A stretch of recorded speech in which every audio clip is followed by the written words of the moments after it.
नमस्कार. आज ऑगस्ट 10 2022 वार आहे बुधवार. द हिंदू विश्लेषणामध्ये आपलं स्वागत आहे. फ्रंट पेज आहे पहा. म्हणजे अगदीच हॅपीनेस बद्दल वगैरे वाचण्यासाठी किंवा ड्रग ॲडिक्शन वगैरे वाचण्यासाठी त्यांनी एक म्हणजे मोठी ॲडव्हर्टाईज दिलेली आहे. ते तुम्ही वाचू शकता thehappiesthealth.com वरती.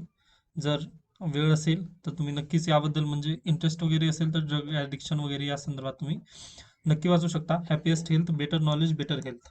ओके. पण एमपीएससी आणि यूपीएससीच्या दृष्टिकोनातून तेवढंच नाही आहे, त्यामुळे मी स्किप करून पुढे जातोय व याला वाचत नाहीये. त्यानंतर तिसरं पान आलं द हिंदू पेजचं. यावरती आहे जे नीट आणि JEE वगैरे त्या संबंधीची ॲडव्हर्टाईज आहे. ती पण आपल्या कामाची नाहीये, त्यामुळे याला पण स्किप करून 4 पानं तर असंच गेले. त्यानंतर परत 5वं पान आलं. या पानावर पण असंच यांचे रिझल्ट वगैरे दिलेले आहेत. याला पण स्किप करतोय मी पहा. त्यानंतर येतं पेज नंबर 7 व या पानावर चालू होतं आपला द हिंदूचा न्यूजपेपर. ओके. तर पहा, Nitish dumps BJP, join hand with RJD. म्हणजे अगदीच त्यांनी कालच बीजेपीला सोडलेला आहे व RJD सोबत म्हणजे जे राष्ट्रीय जनता दल यांच्यासोबत त्यांनी युती वगैरे करून आता नवीन आजपासून आज त्यांची शपथविधी आहे व नवीन सरकार म्हणजेच नितीश कुमार यांचंच 2.0 व्हर्जन आता लॉन्च होणार आहे आजपासून. ती न्यूज झाली तिथं म्हणजे नॅशनल न्यूज झाली. त्यानंतर 18 ministers take oath in Maharashtra, म्हणजे 18 मंत्र्यांनी शपथविधी त्यांचा काल पार पडलेला आहे. ही पण न्यूज झाली महाराष्ट्र संदर्भात. त्यानंतर पुढे चला. Mullaperiyar dam is a safe असं म्हटलेलं आहे. Flood regulation done as per rule curve. Okay. जे तमिळनाडूचे चीफ मिनिस्टर आहेत त्यांचं विधान आहे हे, पण आपल्यासाठी आवश्यकता नाही आहे. त्यानंतर नोएडा पॉलिटिशियन श्रीकांत त्यागी अरेस्टेड. ओके. कारण खूपच व्हायरल व्हिडिओ वगैरे झालेली होती. त्यानंतर शोकेसची जो पेज आहे तो पण आपला काही कामाचा नाही आहे. त्यामुळे पुढे चला. त्यानंतर पहा, अगदीच त्यांनी लगेच एडिटोरियलचा पेज आणलेला आहे. म्हणजे आज यांच्याकडे खरंच काहीच नाहीये एडिटोरियलमध्ये पण. Withdrawal of the data bill was a bad move.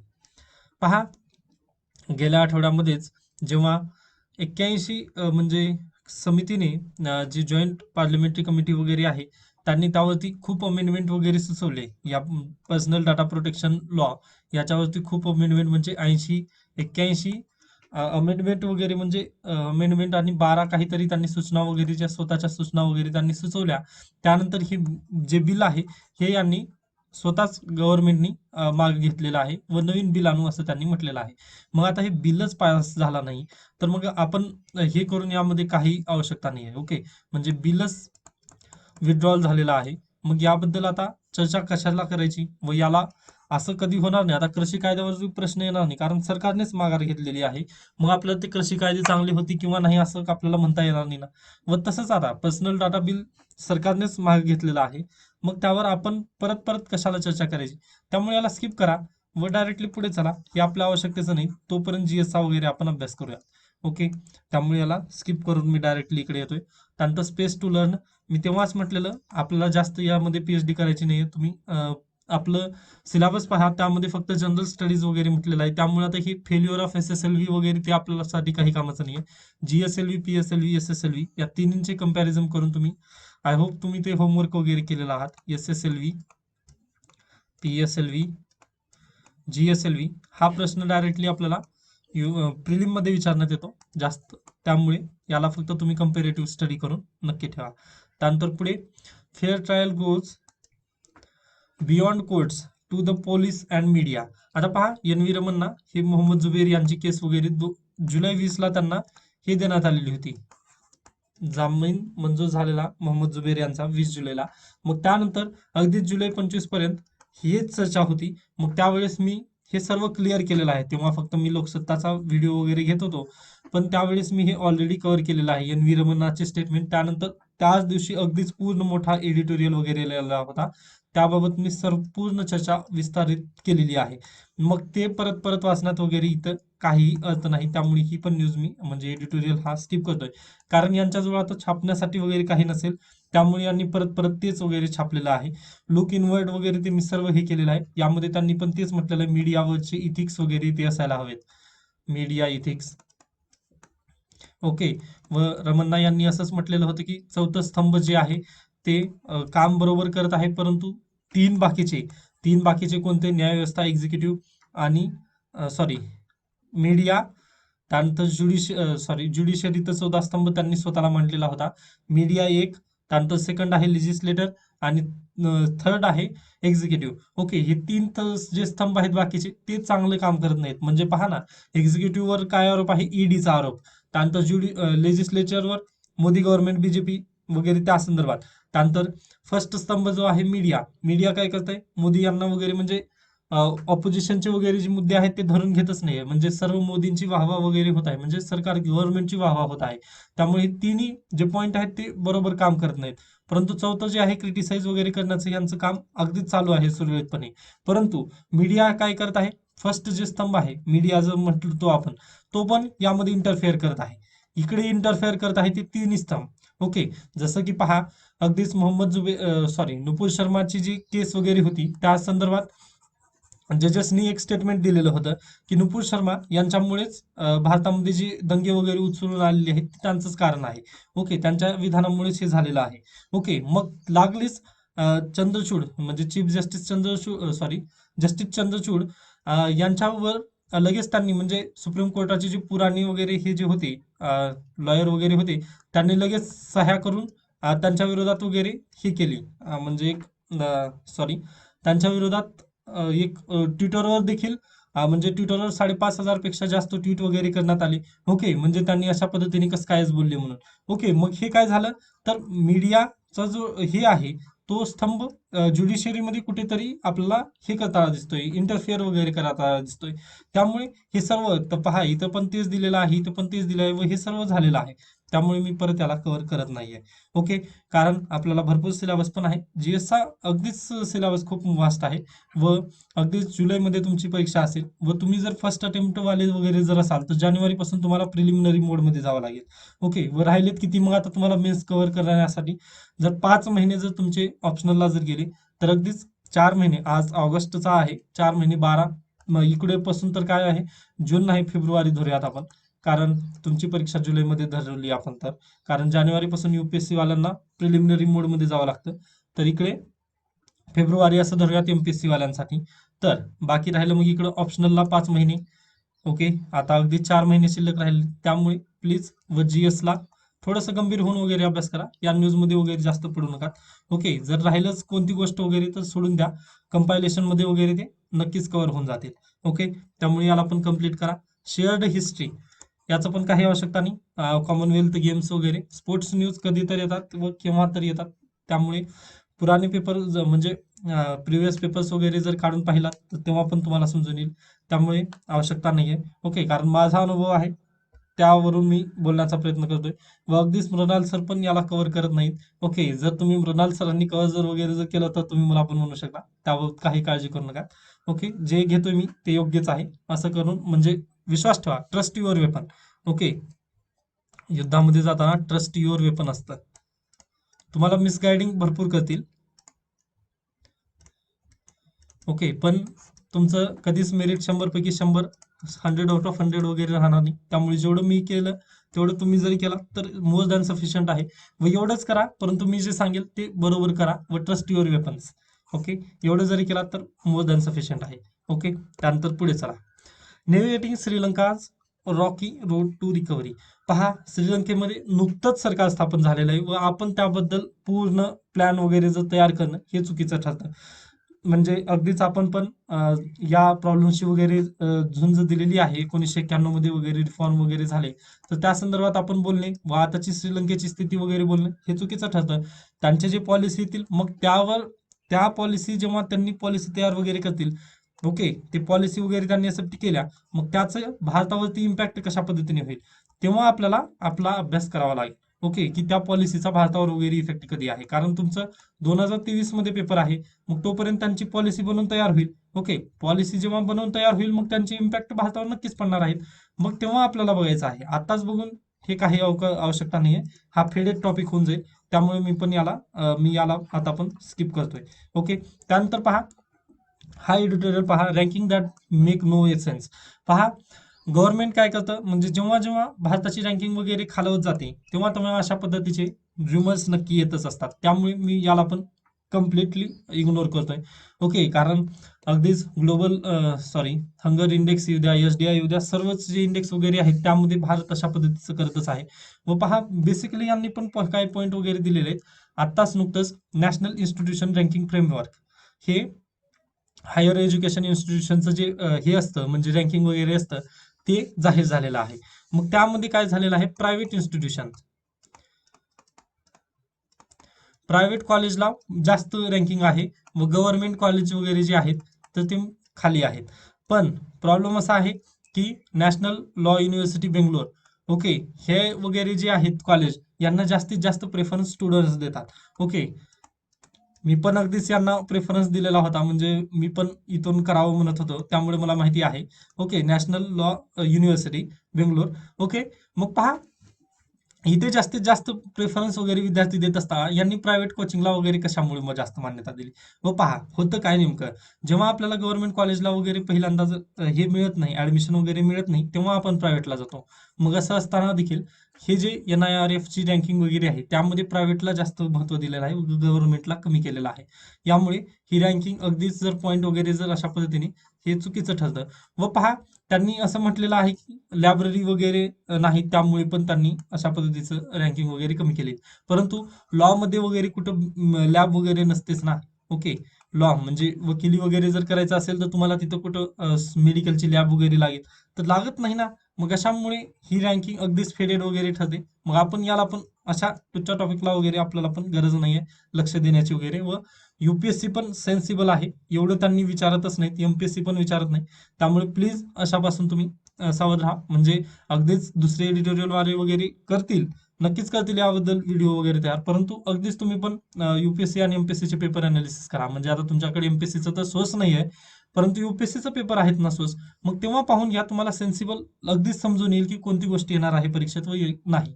आता द हिंदू हा पण पेपर सर्वसामान्य माणसांसाठी वगैरे वाचण्यासाठी आहे, UPSC ऍस्पिरंटसाठी नाही. मग आपण UPSC ऍस्पिरंट असलो तर आपल्याला यातून काय घ्यायचं ते आपल्या महत्वावर आहे. त्यामुळे प्लीज याला स्किप करूयात. सर्व न्यूज या स्किप करून मी पुढे जातोय. त्यानंतर सायबर क्रिमिनल्स, पहा, आपल्याला अगदीच मोठा टॉपिक आहे, म्हणजे सायबर इश्यू वगैरे प्रिलिमिनरी मध्ये पण आहे, मेन्सला पण आहे. त्यामुळे अगदीच ही एक गरजेची बाब आहे. तर पहा, स्टेट वाईज केसेस जर पाहिलं, the chart shows the number of cases cyber crime committed against children fill in 2020. महाराष्ट्रामध्ये 207 म्हणजे केसेस वगैरे झालेले आहेत. म्हणजे पहा, इथे त्यांचं जास्तीत जास्त हे पडलेलं. Maharashtra and Uttar Pradesh were two state more cases वर reported according to the latest crime report by the NCRB. Okay, हे तुम्ही लक्षात घ्या. महाराष्ट्र आणि उत्तर प्रदेश हे दोन स्टेट पुढे आहेत cyber criminals against children. Okay, children बाबत वगैरे जेव्हा येईल सायबर क्रिमिनल, तेव्हा आपण हे डायरेक्टली पण लिहू शकतो. ओके, मग चार्जशीटचा वगैरे रेट हे आपल्याला आत्ताच गरजेचं नाहीये, परंतु हे तरी माहिती हवं की सायबर क्राईमचे केसेस वगैरे महाराष्ट्रात जास्त आहेत व महाराष्ट्रापाठोपाठ उत्तर प्रदेशमध्ये. हे आपल्याला मराठीतून अगदी सोपं वगैरे लिहिता येईल. त्यानंतर population and asset to economy, Shah यांनी म्हटलेलं आहे. अगदीच आपण जर याचा ॲसेट पद्धतीने, म्हणजे आपली एक भांडवल पद्धतीने जर काम केलं तर ती एक बेस्ट बाब होईल. पण त्याबद्दल यांनी जे म्हटलं त्यावर आपल्याला जास्त चर्चा वगैरे न करता पुढे जाऊयात. ओके, कारण ते फेडेड टॉपिक म्हणत असतात. त्यानंतर Bangladesh river bank deal likely, म्हणजे यावर पहा, India and Bangladesh are likely to ink at least one major river agreement later this month, the Hindu has learn. म्हणजे पहा, आता अगदीच यावर पण चर्चा करून काही फायद्याचं नाही आहे, कारण जेव्हा यांची मीटिंग होईल व जेव्हा यांनी डील करतील किंवा रिव्हर लिंक वगैरे करतील, तेव्हा आपण पाहूयात. आत्ताच यावरती घेऊन बसून पूर्ण हे करण्याची आवश्यकता नाही. परंतु तुमचा होमवर्क, आय थिंक तुम्ही यापूर्वी मी सुप्रीम कोर्ट आणि जे कोरल रीफचं जे होमवर्क दिलेलं तुम्ही कम्प्लीट केलेलं असाल. ओके, कालचा दिवस होता तो अगदीच बेस्ट झालं, म्हणजे कंप्लीट केला असाल मी, म्हणून आता दुसरं होमवर्क आहे. जे रिव्हर बॉडी कमिशन वगैरे आहेत, जॉईंट रिव्हर कमिशन वगैरे, ते प्लीज कंप्लीट करून घ्या. ओके, आपल्या लक्ष्मीकांत सरांच्या पुस्तकामध्ये आहे. पॉलिटीचं पुस्तक तुम्ही आता डेली वाचतच चला. ओके, त्यामधील काही टॉपिक वगैरे मी सांगत जाईन, ते तर कंप्लीट करत चला. आता रिव्हर कमिशन वगैरे व ती किती आणि केव्हा केव्हा झालेली आहेत ते तुम्हाला म्हणजे स्टेट पीएससीचं काही सांगता येत नाही, म्हणजे एमपीएससीचं काही सांगता येत नाही. ते अशा पद्धतीचे प्रश्न अगदीच विचारते. ओके, व प्रायव्हेट कोचिंगच्या टेस्ट सिरीजमध्ये पण अशा पद्धतीचे प्रश्न येतात. त्यामुळे आपल्याला माहिती पाहिजे की रिव्हर कमिशन किती वेळा बसलेलं वगैरे. त्यामुळे प्लीज ते एक टॉपिक तुम्ही कम्प्लीट करून घ्या. त्यानंतर पुढे चला.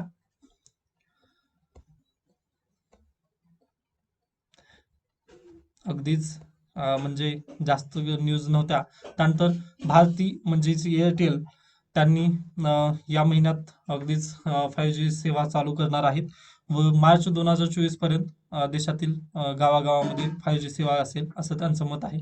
पाहूयात येऊद्यात 5G ला पण. ओके, त्यानंतर पहा, हे आजच्या न्यूज इन नंबर्स वगैरे जे आहे ते आहे. महाराष्ट्र कॅबिनेटमध्ये एक पण महिला नाहीये, ही एक त्यांनी बाब निदर्शनास आणली. ओके, चालेल. काल झालेली 2022 CAPF, ओके, या परीक्षेमध्ये बॉर्डर रोड ऑर्गनायझेशन या संदर्भात प्रश्न वगैरे आलेला होता. ते रस्ते बांधतात का वगैरे नाही, तर त्या संदर्भात ही म्हणजे थोडंसं पहा, तर ती अगदीच रस्ते बांधतात. बॉर्डर रोड 6195 किलोमीटर वगैरे जे आहे रस्ते त्यांनी बांधण्याचं वगैरे काम ते चालू आहे असं त्यांनी म्हटलेलं आहे. ओके, हे अशा पद्धतीचे तुम्हाला न्यूज वगैरे माहिती पाहिजेत. जास्त काही नाहीये, म्हणजे एवढं पण डीप मध्ये वगैरे जाऊ नका, म्हणजे यातून प्रश्नच येईल. आता मी इथले बाकीचे दुसरे दोन क्लिअर केले नाही, फक्त मला हे लक्षात आलं CAPF ला प्रश्न होता, त्यामुळे मी याला क्लिअर करण्याचा प्रयत्न केला. ओके, पुढे चला. त्यानंतर परत तेच आहे, इस्रोचं तुम्ही कंप्लीट करून घ्या, आजचं होमवर्क असेल ते. त्यानंतर गार्डियनशिप अडॉप्शन फॉर मायनर्स वगैरे जे आहे ते लॉ तयार होणार आहे. म्हणजे आता आपल्याजवळ लॉ जो आहे तो 1956चा आहे, त्यावरती पॅनल बसलेला आहे. लोकसभा आणि राज्यसभेचं वगैरे त्यावरती लॉ नक्कीच तयार होईल. पण आता सध्या संसद वगैरे यामध्ये नाही आहे. पण नक्कीच येणाऱ्या आगामी काळात वगैरे लॉ बनेल, तेव्हा आपण याच्यावर चर्चा करू. आता फक्त माहिती असू द्या की मायनॉरिटी आणि गार्डियनशिप म्हणजे दत्तक घेण्यासंबंधीचा जो लॉ आहे तो जुना झालेला आहे. आता त्यावर चर्चा होऊन नवीन कायदा वगैरे येणार आहे, हे तुम्ही लक्षात घ्या. त्यानंतर त्याबद्दल जास्त डिस्कशन आताच नको. त्यानंतर can women be true representative of the people? How women legislator are breaking stereotypes and asserting the presence in the Indian parliament.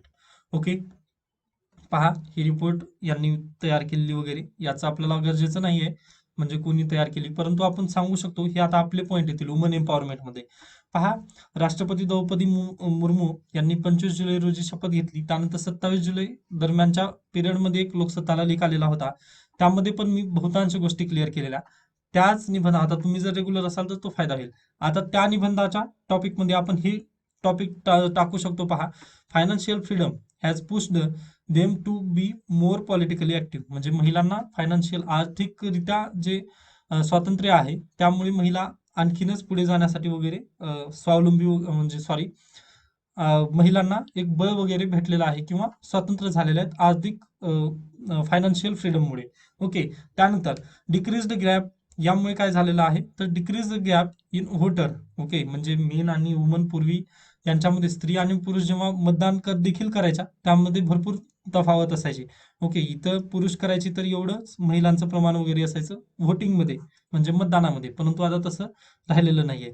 Okay, व त्यासोबतच 2019च्या इलेक्शनमध्ये पहा, आपल्याला 78 महिला लोकसभेमध्ये दिसून येतील, तर पूर्वी याचंच प्रमाण जे होतं ते फक्त 22 होतं.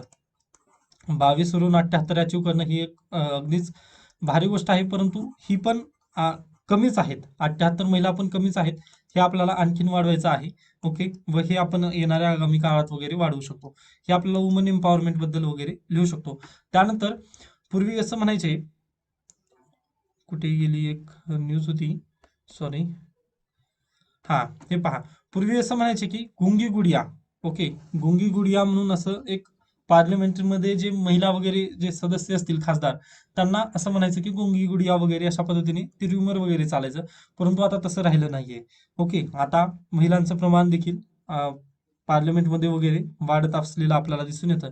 त्या बेसिसवरूनच महिला देखील फक्त woman, girls, rape, crime against woman, maternal हे अशा पद्धतीचेच क्वेश्चन रेज करत नाहीयेत, तर त्यांनी health and family welfare, human resource development, home affairs, finance, agriculture, railways या संदर्भात पण वुमन क्वेश्चन हार मध्ये प्रश्न विचारत आहेत. पूर्वी काय व्हायचं, गुंगी गुडिया म्हणून त्यांना क्वेश्चन हार मध्ये वगैरे संधी मिळायची नाही किंवा त्या पण प्रश्न विचारायच्या नाहीत. परंतु आता फक्त या संदर्भातच त्यांनी प्रश्न विचारत नाहीत, तर या सर्व म्हणजे विविध टॉपिकवर देखील त्या आता सध्या प्रश्न विचारत आहेत. व यासोबतच मेल कॅन्डिडेट म्हणजे पुरुष देखील जे महिलांचे अधिकार वगैरे आहेत त्यावर देखील त्यांनी पण प्रश्न विचारण्याचं म्हणजे जास्तीत जास्त आपला संदर्भ वगैरे आढळून येतो. त्यामुळे जी पार्लमेंटची म्हणजे जे वुमन एम्पॉवरमेंट वगैरे आहे ते सध्याला थोड्याफार प्रमाणात का होईना आपल्याला योग्य वळणावर वगैरे असल्याचं आपल्याला इथून दिसून येतं. मग आता हे आपण लिहू शकतो की हे कशामुळे झालं, तर 73वी आणि 74वी घटना दुरुस्ती वगैरे ते तिथं संदर्भ मी तिकडे जोडला पहा. ओके, त्या दिवशी जेव्हा म्हणजे द्रौपदी मुर्मू यांनी शपथ वगैरे घेतली राष्ट्रपती, तेव्हा जे झालं म्हणजे तेव्हाचा जो लेख आलेला होता त्यावेळेस मी सांगितलं की हे निबंधामध्ये अशाच पद्धतीने येऊ शकेल. मग त्याच बेसिसला आपण आता ही कोरिलेट करून लिहू शकतो पेपरमध्ये. ओके, म्हणजे टॉपिक पहा निबंधाचे जे असतील ना ते अगदीच वाढत जातात व तुम्ही डेली याचे म्हणजे थोडं थोडं लिहिण्याचा वगैरे प्रयत्न नक्की करा. म्हणजे निबंध वुमन एम्पॉवरमेंट वगैरे मी अगदीच सांगितलेलं आहे, कारण वुमन एम्पॉवरमेंट मध्ये इंडियन सोसायटीमध्ये का होईना आपल्याला प्रश्न येतोच येतो. आय होप अशा पद्धतीने आजचं द हिंदूमध्ये तर जास्त बातम्या नव्हत्या, पण अगदीच ज्या मला आवश्यकता वाटल्या त्या नक्की मी क्लिअर केलेल्या आहेत. काही शंका याबाबत असतील तर तुम्ही नक्की मला सांगू शकता. धन्यवाद.